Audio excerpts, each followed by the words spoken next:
രാവിലത്തെ കുറച്ച് കാഴ്ചകളാണിത്. സൺഡേ ആയതുകൊണ്ട് കുറച്ച് ലേറ്റായിട്ടാണ് എഴുന്നേറ്റിട്ടുള്ളത്. അതുകൊണ്ട് കുറച്ച് സമാധാനത്തിൽ നമുക്ക് പല്ലൊക്കെ തേച്ച് അപ്പോൾ മുറ്റത്ത് കൂടെ പക്ഷികളുടെയും അണ്ണാൻ്റെയൊക്കെ ശബ്ദം കേട്ട് ചെടികളും പൂക്കളൊക്കെ കണ്ടതിന് ശേഷമാണ് പല്ലൊക്കെ തേച്ച് സാവധാനത്തിൽ വരുന്നത്. അല്ലെങ്കിൽ നമുക്ക് ധൃതിയാണ്, എല്ലാത്തിനും മക്കൾ പോകുമ്പോഴേക്കും എല്ലാതും ആവണമല്ലോ. അതിൻ്റെ ചടപടേ എന്നുള്ള രീതിയാണ്. അതുപോലെയാണ് രാവിലത്തെ കാര്യം. നമുക്ക് എൻജോയ് ചെയ്ത് പാചകം ചെയ്യാൻ പറ്റുന്നത് സൺഡേ ദിവസങ്ങളിലാണ്. അല്ലെങ്കിൽ ഇതൊന്നും നടക്കില്ല.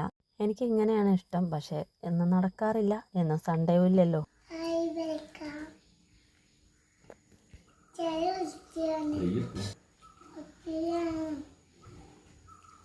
പിന്നെ കലയും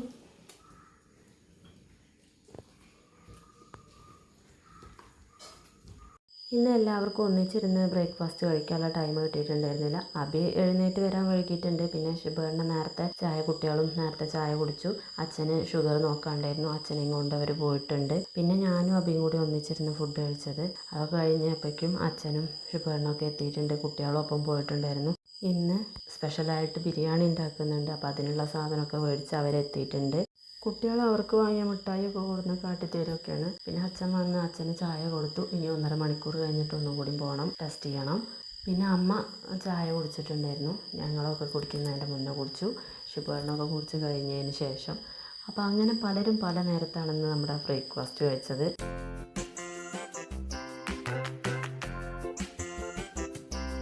ചായ പരിപാടിയൊക്കെ കഴിഞ്ഞതിന് ശേഷം വേഗം പിന്നെ ഉച്ചയ്ക്ക് വേണ്ടിയിട്ട് ബിരിയാണി തയ്യാറാക്കാനുള്ള സാധനങ്ങളൊക്കെ റെഡിയാക്കുകയാണ്.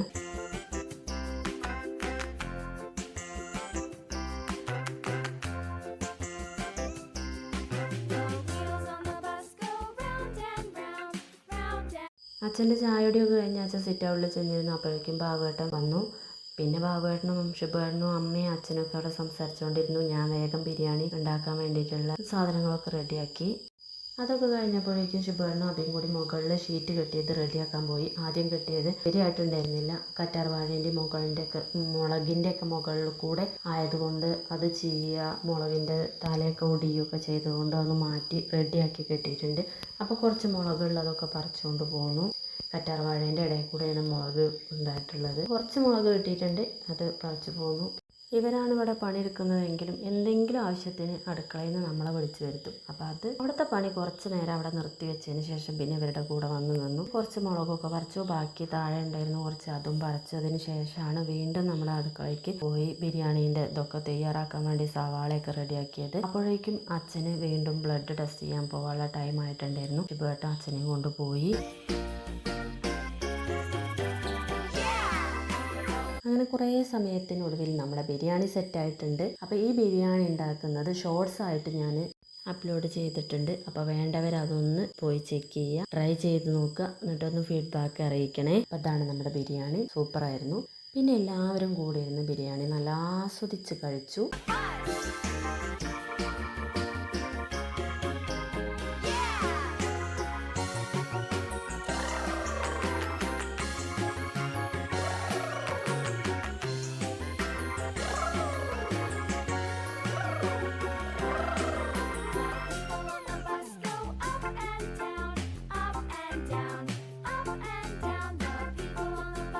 ഞങ്ങളുടെ സൺഡേ വിശേഷങ്ങൾ ഇത്രയൊക്കെയായിരുന്നു. അപ്പോൾ എല്ലാവരും വീഡിയോ ഒക്കെ ഒന്ന് കണ്ട് ഞങ്ങളത് സപ്പോർട്ട് ചെയ്യണേ. അപ്പോൾ അടുത്തൊരു വീഡിയോ ആയിട്ട് വീണ്ടും വരാം. അതുവരേക്കും ബായ്.